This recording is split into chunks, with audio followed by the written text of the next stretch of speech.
अस्सलाम वालेकुम एवरीवन। अच्छा बेटा, आज हमारे पास है टॉपिक कम्बिनेशन ऑफ कैपेसिटर्स। तो इसको देखते हैं। ये बड़ा ही इम्पोर्टेंट बेटा लॉन्ग क्वेश्चन है। इन दो कम्बिनेशन में से एक आता होता है। तो पहले अगेन जो चीज़ें पीछे पड़ी थी वो लाजमी याद होनी चाहिए। Q is equal to C V बेटा फार्मूला पड़ा था, जिधर Q थे हमारे पास, Q से मुराद चार्जेस थे हमारे पास, C से मुराद कैपेसिटेंस थी, V से मुराद वोल्टेज। तो ये रिलेशन इसके लिए बड़ा इम्पोर्टेंट है। तो उसके बाद आ जाते हैं कम्बिनेशन। कम्बिनेशन में बेटा कुछ भी नहीं है, दो तर्ज के कम्बिनेशन है, एक है पैरेलल, एक है सीरीज़।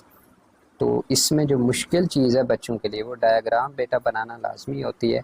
डायग्राम बनाने के बाद दो चीज़ें हैं पूरी, इनको अच्छे तरीके से समझ लें तो कैलकुलेशन में कुछ भी नहीं है बेटा। दो कम्बिनेशन है तो उसमें दो चीज़ें होती हैं, दो चीज़ें, इनके नाम अच्छे तरीके से याद रख लें। हमने रिलेशन अभी पढ़ा है ना, Q is equal to C V. ठीक है, Q is equal to C V. तो ये जो दो आपके पास रिलेशन आ रहे हैं कैपेसिटर के, इसमें एक रिलेशन में आपके पास जो वोल्टेज होगी वो सेम होगी, V सेम होगा। ठीक है, पोटेंशियल डिफरेंस। तो चार्जेस क्या होंगे, डिफरेंट होंगे, Q हमारे पास डिफरेंट होगा। दूसरे रिलेशन में इसके उलट होगा। दूसरे रिलेशन में अगर आप देखेंगे बेटा तो चार्जेस सेम होंगे Q और वोल्टेज डिफरेंट होगी। वोल्टेज क्या होगी, डिफरेंट। अब देखें कंफ्यूजन बन गई है ना हमारे पास। एक में वोल्टेज सेम होगी तो चार्जेस डिफरेंस होंगे, दूसरे में चार्जेस सेम होंगे तो वोल्टेज डिफरेंट होगी। अब इसी में बच्चे प्लस माइनस कर लेते हैं तो पूरा रिलेशन ही गलत हो जाता है। अब इसके लिए जो ट्रिक बता रहा हूँ वो एज इट इज़ याद रखनी है। तो कभी भी ये कम्बिनेशन आपको नहीं भूलेंगे कि किस कम्बिनेशन में कौन सी चीज़ कांस्टेंट थी। एक कम्बिनेशन के लिए याद रखनी। पहले तो बैटरी बेटा, बैटरी तो सबको हमारे पास जोड़ना आती है ना कि इसके दो टर्मिनल होते हैं, एक पॉजिटिव एक नेगेटिव। फिर हमारे पास बेटा ये आपने डायग्राम बनानी है, उसमें तीन आपने क्या लगाने हैं, कैपेसिटर लगाने हैं। ये कैपेसिटर के लिए होता है। ठीक है, ये आपने लगा दिए। ये होता है पैरेलल कम्बिनेशन, ये आपको होप सो पता होगा, पैरेलली कनेक्टेड है। अब आपने क्या करना है, आपने दो चीज़ें देखनी है। बैटरी के दो टर्मिनल्स हैं ना, तो इन दो टर्मिनल्स को देखना है। बैटरी में आपने कभी कोई चार्जेस का नाम सुना है? बैटरी जब भी आप सुनते हैं ना, आपकी डेली लाइफ से थोड़ा रिलेट कर रहा हूँ हिंट बनाने के लिए रिलेशन की। आप बैटरी सुनते हैं ना हमारे पास के 10 वोल्ट की है, 15 वोल्ट की है, 20 वोल्ट की है, 500 वोल्ट की है, तो उसमें वोल्टेज का जिक्र होता है ना। तो ये हिंट एक तो याद रखनी। तो बैटरी के बेटा दो टर्मिनल्स हैं, कोई एक टर्मिनल बैटरी का ले लें, उससे शुरू हो जाएं। यहाँ से देखें पॉजिटिव टर्मिनल लिया है, इसको लेकर जा रहा हूँ हमारे पास। अब इधर इसके पास दो रास्ते हैं, कुछ हमारे पास वोल्टेज इधर जाएगी, कुछ इधर जाएगी। आपने देखना ये है कि आप जिस भी टर्मिनल को लेके जा रहे हैं, अगर वो हमारे पास कैपेसिटर के टर्मिनल के साथ डायरेक्टली कनेक्टेड है हमारे पास, तो उस कनेक्शन में वोल्टेज सेम होगी। उस कनेक्शन में वोल्टेज क्या होगी, सेम होगी। अब देखें इस पॉजिटिव को लेकर चलता हूँ, इधर गया, इसका अपना अलग रास्ता है ना, इसका अपना अलग रास्ता है ना, इसका अपना अलग रास्ता है।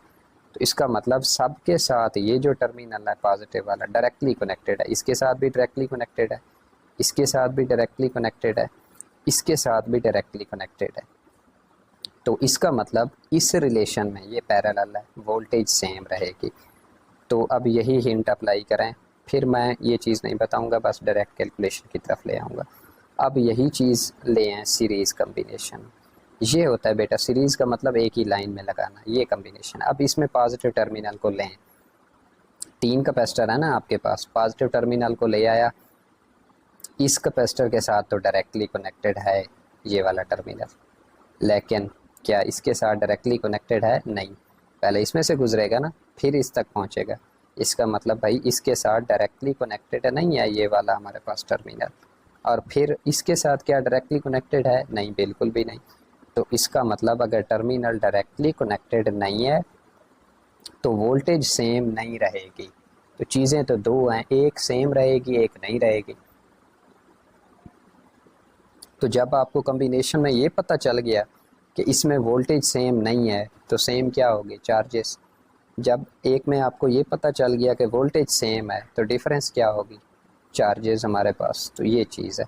अब इस बेशक आप टर्मिनल को ले लें, नेगेटिव टर्मिनल है, आप यहाँ से गए हमारे पास। अब देखें इस टर्मिनल के साथ ये डायरेक्टली कनेक्टेड है, बिल्कुल ठीक है, लेकिन क्या इस टर्मिनल के साथ ये डायरेक्टली कनेक्टेड है, पहले तो इसमें से गुजरेगी नहीं, इसका मतलब वोल्टेज सेम नहीं है इस रिलेशन में। तो सीरीज़ में वोल्टेज सेम नहीं होती, पैरेलल में वोल्टेज क्या होती है, सेम होती है, बस ये चीज़ है। तो अब हमारे पास बेटा करते हैं इसको, कोई मुश्किल नहीं है। ये डायग्राम वेरी वेरी इंपॉर्टेंट होती है, इसके बाहर मार्क्स नहीं मिलते। डायग्राम बेटा बनानी होती है और पहला स्टेप ही यही बताना होता है कि इस कम्बिनेशन में हमारे पास क्या चीज़ सेम होगी, क्या डिफरेंट होगी। तो चूँकि टर्मिनल डायरेक्टली कनेक्टेड थे, हमने जो ट्रिक पढ़ी है, तो हम कहेंगे कि भाई ये कम्बिनेशन पैरेलल है और इसमें हमारे पास वोल्टेज क्या रहेगी, सेम। देखें वोल्टेज सब हमारे पास कैपेसिटर्स के अक्रॉस क्या रहेगी, सेम रहेगी। ये चीज़ बड़ी इम्पोर्टेंट है। अब कैपेसिटर आपके पास 3 है ना, C1 C2 C3, तो उनकी वोल्टेज भी तो V1 V2 V3 होगी, लेकिन इज़ इक्वल टू V। सबके साथ डायरेक्टली कनेक्टेड है बैटरी, तो सबको सेम वोल्टेज देगी, 5 वोल्ट दे, 6 वोल्ट दे। तो जितनी पहले कैपेसिटर को वोल्टेज जा रही है, दूसरे को भी वही जा रही है, तीसरे को भी, इज़ इक्वल टू V। तो जब वोल्टेज सेम है तो मैंने बताया दूसरी चीज़ क्या होती है, चार्जेस। देखें लिखे हुए हैं Q1 Q2 Q3, अब वो डिफरेंट होंगे।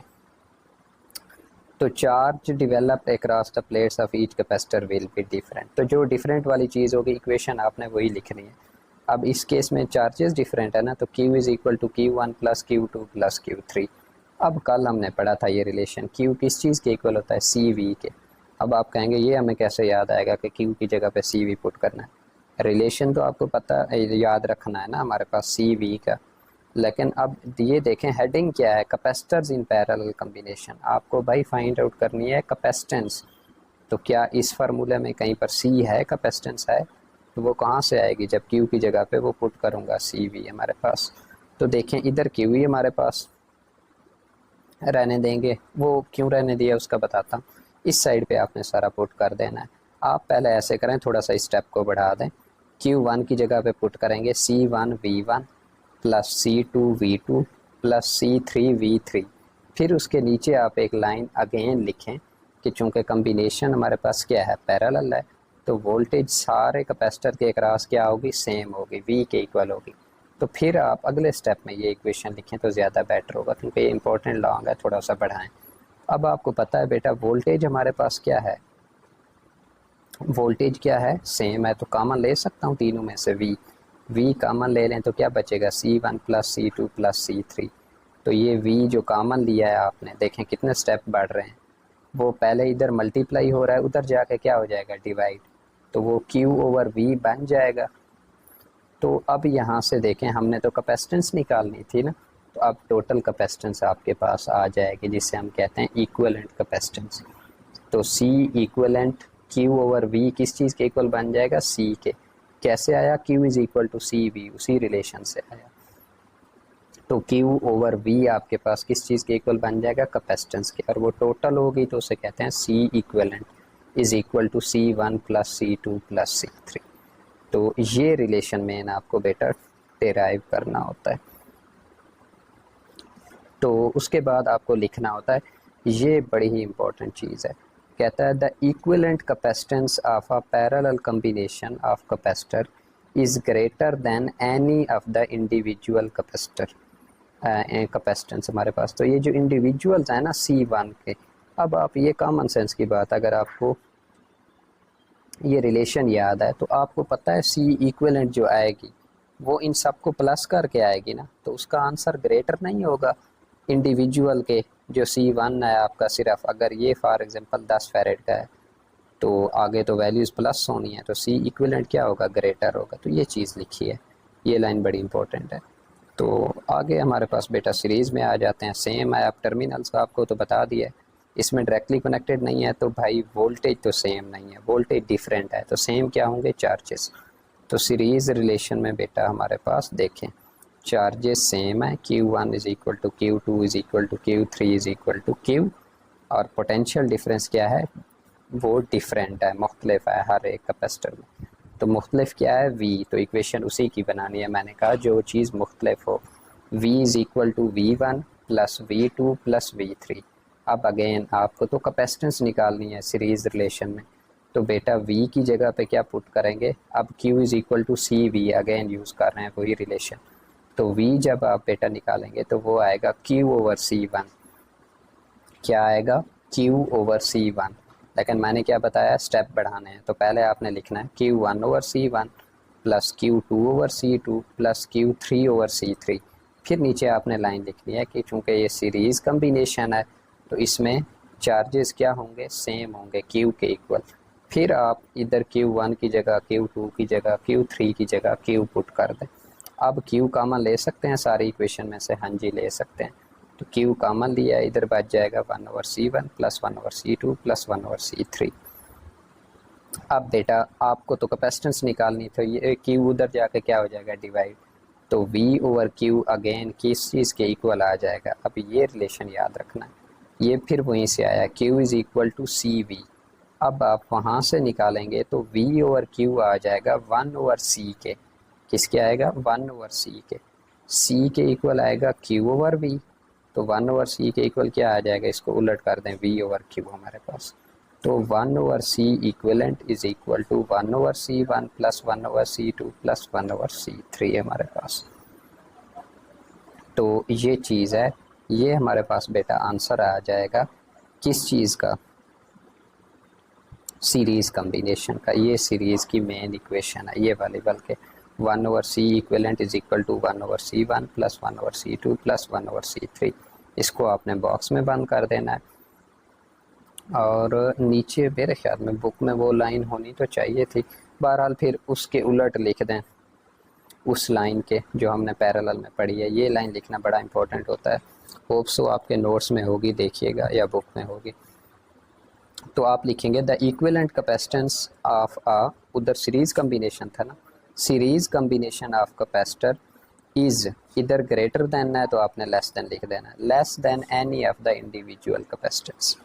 तो बस इधर ग्रेटर की जगह पे लेस लिख देना है, पैरेलल की जगह पे सीरीज़ लिख देना है, तो वो चीज़ बन जाएगी आपके पास। ओके जी, खुदा हाफिज़, मिलते हैं अगले लेक्चर में।